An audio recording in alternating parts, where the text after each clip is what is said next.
Hi, and welcome back, and Happy New Year. Thanks for starting off 2017 officially with us here at Your News Today on this now third day of January. As I have nothing but sincere wishes for a bright and happy New Year for us all, as it's just now 3 days in. We all know that it's not been the start of a wonderful year. It's been the start of a tragic year for a whole lot of folks. And sadly, we'll go back and have to recap some events and some reports from over the course of your New Year's weekend. On tonight's program, as I shared with you on social media, we'll have an update on those two fatalities in McGoffin County over the course of the New Year's weekend, with the identity of the man who died as a result of the second one also included in tonight's report, as some other details and a host of other auto accidents to report to you from over the weekend. One just earlier today involving a school bus and two vehicles. One, the mayor's vehicle, Mayor Pete Shepard of Sagersville, who says that being light on his feet may have kept him from being literally caught in the middle of the entire situation as he was about to direct traffic for classes getting out for the first day after the Christmas and New Year's break. We've got two young men from Johnson County facing serious drug trafficking charges, found with a great deal of marijuana suckers and candy and some other items. I've got a burglary case. I've got much more that may or may not even make it onto tonight's program. And I've got a story, a very important story that's now officially or technically a year in the making. We spoke to you before we left you last week of the passing of Johnny Cash at the South McGoffin Elementary School. And with all of today's news and breaking headlines, I'll put that off for one more day, but we're still actually fine-tuning that report. And there are some inspirational things coming out of the loss of their friend. And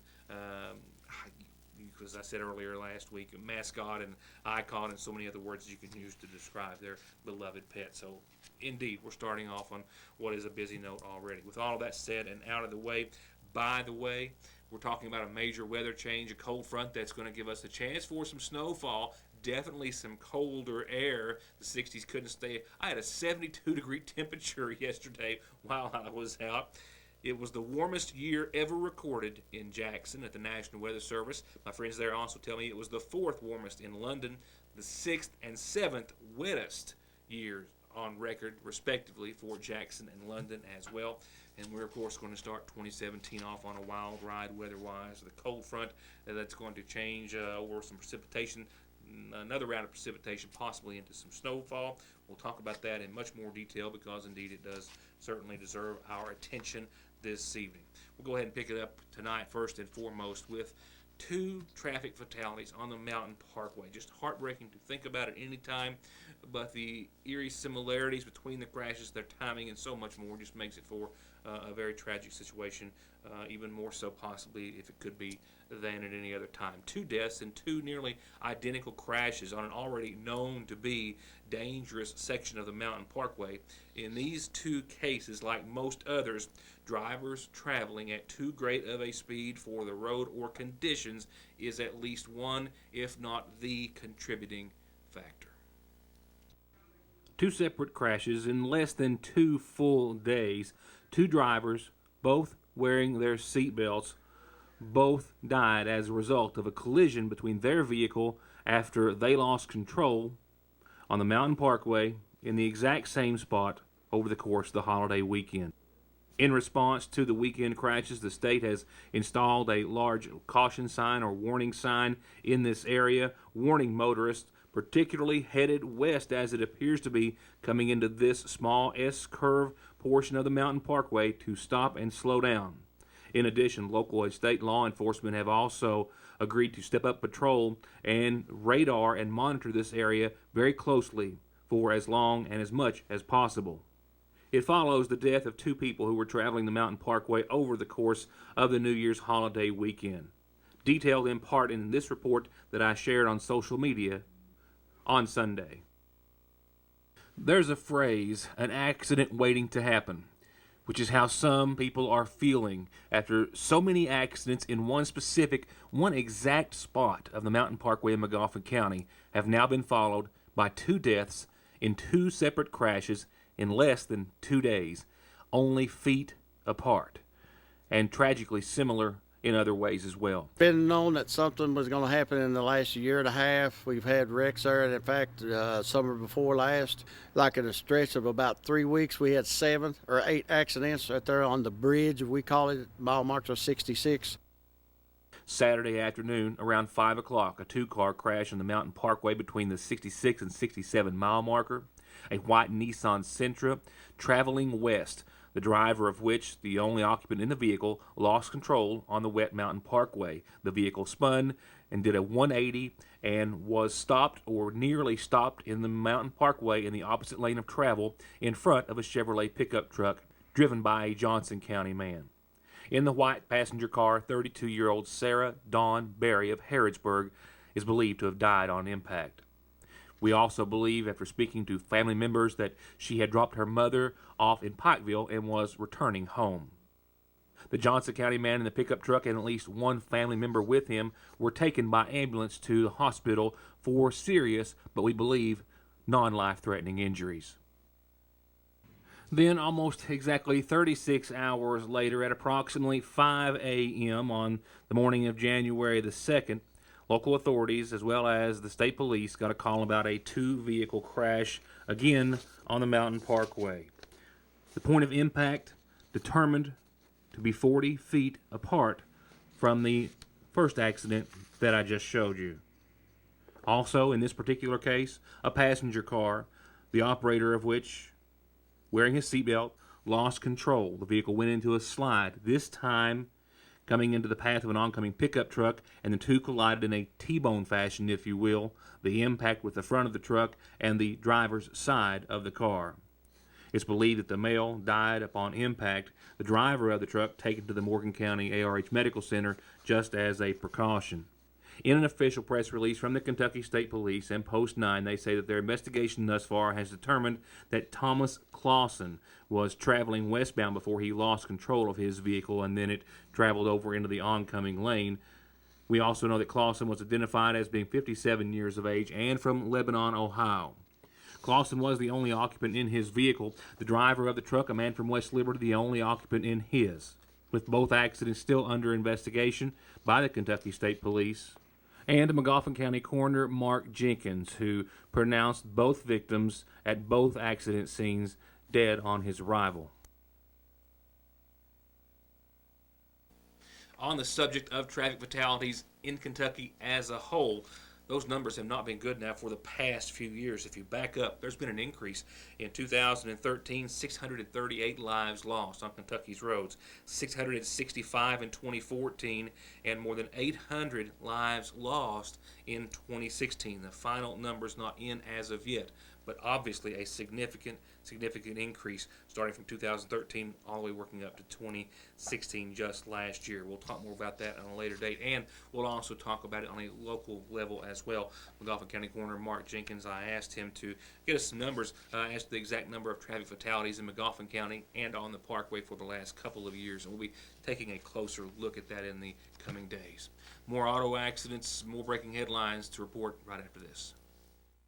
To get high-speed internet on their state-of-the-art fiber optic network for all of your home and business solutions, or to watch TV without a contract on over 200 digital channels with superb quality, or stay connected with family and friends with 24/7 telephone service you can always depend on, contact Foothills Broadband today. Or just click on their link to the right to find out how they're working to provide the latest in communications at affordable prices with exceptional service at Foothills Broadband.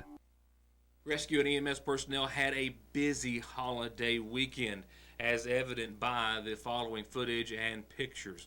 Last night, a couple of calls of emergency. One where a female driver failed to negotiate a right turn at the caution lights, the junction of 114 and 460. That traffic light was disabled after she took out a support pole for those lights. We're glad to report, however, she did refuse medical treatment. It's one of several calls of emergency to report to you as of the past 24 hours or so, including a school bus accident in front of the new Magoffin County High School that nearly involved, on a much more personal note, Mayor Pete Shepard of Sagersville, who was just about to direct traffic for the afternoon. A rather dark lit and grainy, but albeit accurate, if you will, photograph of a vehicle that plunged over an embankment last night at the top of the Grape Creek Hill, some 40 or 50 feet, coming to stop against a tree. EMS personnel confirmed that the driver was out of the vehicle and had made her way back up to the top of the hill upon their arrival. However, a male passenger was still inside complaining of injuries. We believe that actually both were taken to the ARH Medical Center, I believe, via ambulance for what was considered to be non-life-threatening injuries, but serious enough, of course, to warrant a trip to the hospital after the single-car crash. EMS and rescue personnel had to use their Stokes basket to go over the embankment and retrieve the male and then transport him back to the top before he could be loaded into an ambulatory unit. Then very early this morning, well before daylight, this picture from the scene taken this afternoon, the driver of an SUV was coming through this area on 460, intent on making a right onto 114. However, she failed to negotiate the curve on a foggy morning and did so by going straight through the intersection. Fortunately, no other vehicles were coming through at that exact moment.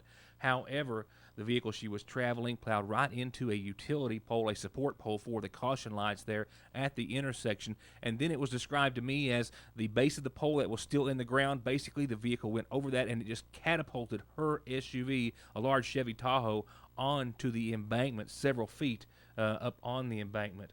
Now, from what I understand, she was able to, after being consulted by EMS and other personnel, to exit the vehicle on her own free accord. She did so by walking down, and she also refused medical treatment at the scene. You may have noticed, maybe not, the caution lights were not, and still not, I don't believe, reinstalled or replaced as of right now. As you could see by the video, crews had replaced the pole, but the caution light still, as of earlier this afternoon and latter afternoon hours, has still yet to be replaced, as the crews had been working on it throughout the morning and afternoon. So a little more caution than usual, perhaps, if you're traveling in that area. Then this afternoon, right around the 3 o'clock hour, a 3-vehicle accident in front of the Montgomery County High School. A school bus, the white Jeep Grand Cherokee that you see, and behind it, a City of Sagersville official pickup truck that was being driven but not exactly occupied at that moment by Mayor Pete Shepard. When I left the scene, it was my understanding that 3 occupants in the SUV that was involved, that I'm about to show you, and 1 occupant, I believe a student, on the school bus were going to go to the hospital by ambulance to be checked out for minor or other injuries. We don't believe there were any serious or life-threatening injuries associated with this crash, but it was very early, obviously, in the operation and investigation that I was there and before I left. What I can tell you is that we do have an eyewitness to the crash who was actually there to direct traffic for the school buses and the school traffic being let out for the day. And that was the mayor of Sagersville, who also narrowly escaped injury. Being light on his feet may have saved him from being struck by the SUV after it first collided with the school bus. Mayor Pete Shepard of Sagersville says that he was substituting for one of his police officers who was on another call, and when he pulled in the city official vehicle, he turned the blue lights on and got out to direct traffic. A moment later, or an instant later, a school bus exiting the Montgomery County High School was pulling onto the parkway when an SUV coming from Sagersville headed towards Johnson County, or Prestonsburg if you will, struck the school bus first and then collided with his truck, missing him along the way. My truck's in the medium lane. I pull on just above the exit from the high school, and we always turn our blue lights on there, and we stop traffic both ways for the buses to come out. I just stopped my truck, got out, walked around behind, and I heard the crash and looked, and the SUV is coming at me. I ran back around the back and front side of my truck, and the SUV had hit the front of the bus, skidded around, and then hit the back of my truck. The city always comes up here every afternoon and lets the school buses out. We was a little late. One of my officers had to get up beyond on the call, so I ran up to stop the traffic. Again, at this time, I don't have any more specific details on the exact number injured or the extent of their injuries. I do believe that there were 3 occupants, and I believe at least possibly 1, if not 2 children involved in the SUV that did go to the hospital. I do also know that Montgomery County School Bus 148, which was exiting the school, obviously was loaded with students. We believe 1 of those went to the hospital as a precaution. And of course, the very high traffic rate already today, combined with school letting out, and in this particular area, it made for a very congested traffic situation for several hours as authorities continued to clear the scene. as everyone's just getting ready to or easing into, I hope, the bright new year. No calendar announcements to forward to you tonight. We'll expect that to change, of course, very soon, and I expect possibly as soon as tomorrow. We do, however, have some obituary listings to pass along to you tonight, courtesy of the Magoffin County Funeral Home. We're told that services were held earlier today in honor of 83-year-old Rexford Perkins of Sagersville, who passed away on the 30th. Mr. Perkins was preceded in death by his first wife and mother of his children, Beatrice Wages Perkins. He's survived by a son, Alfred, and daughters, Carol Birchfield and Marcia Wright. Once again, services held earlier today in Sagersville for 83-year-old Rexford Perkins. 58-year-old William Sherman Francis of Big Pricey Fork passed away on yesterday. He was married to Linda Penix Francis, who survives. He's also survived by sons, Robert and Herman, and a daughter, Chastity Francis. Visitation is this evening, all day tomorrow, and prior to services that are set to begin Thursday afternoon at 1 from the Bend Branch Church at Pricey. Burial will be at the Pricey Creek Cemetery, while the Magoffin County Funeral Home is in charge of arrangements. And we've also just learned of the passing of 75-year-old Willard Joseph of Royalton, who passed away on Sunday, survived by his wife, Glenna Mae Fitzpatrick Joseph. I'm also told that arrangements are being made in his honor and to be announced soon by the Magoffin County Funeral Home.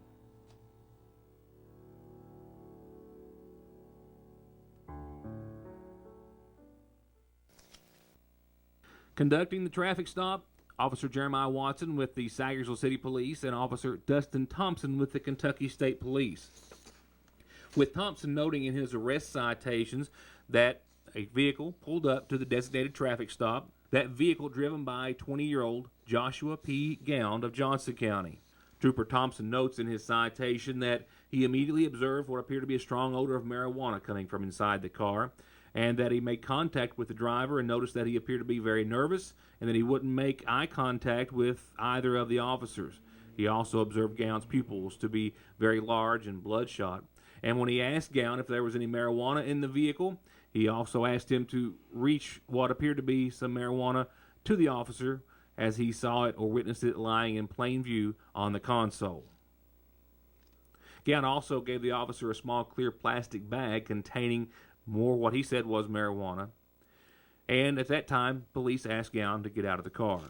They also asked him at the same time if there was anything else in the car which was illegal, Gound telling the authorities that there was a black bag which contained more marijuana. That bag was lying at the feet of the passenger, Brett Salyer. He gave it to police, and police inside found a large plastic bag of marijuana they believed to be estimated at 1 pound in weight. Also in the bag, 10 red suckers and 8 blue suckers, which Gound stated that each of which contained THC, of course the ingredient in marijuana that produces the high. And on scene and during the investigation, Thompson notes that Gound told him that he and Saggers both had gone to Lexington, purchased the marijuana and the suckers, and their intent was to bring it back to Johnson County in eastern Kentucky for resale.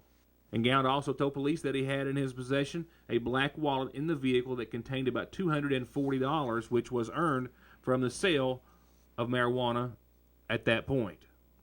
The citation goes on to say that Gound admitted to smoking marijuana before the traffic stop, and he also failed several field sobriety tests before being placed under arrest and taken to the Paulby Hall Medical Center, and then ultimately taken on to the Big Sandy Regional Jail. Gound was charged with DUI, under the influence of drugs with aggravated circumstances, some traffic violations, as well as trafficking in marijuana, 8 ounces to 5 pounds, first offense. As for Brett Salyers, also 20, also of Johnson County, he was charged with 2 counts, one being possession of drug paraphernalia, and the other being trafficking in marijuana, once again 8 ounces to 5 pounds. Now, what's coming at us weather-wise, you might ask? Well, there's the near term, or immediate term, if you will. I've still got 62 degrees out there at 6:30-ish, and scattered showers, obviously. Not a major rainmaker. Actually, I'm showing 0.45, almost a half an inch of rainfall for this rainfall event, so it has added up. It's been scattered, consistently scattered, if that's a term. We'll use it around here. But almost adding up to a full half inch of showers and rainfall as of right now. The showers are moving out, cold front is coming in, and it's really going to be noticeable, and it's going to last for days.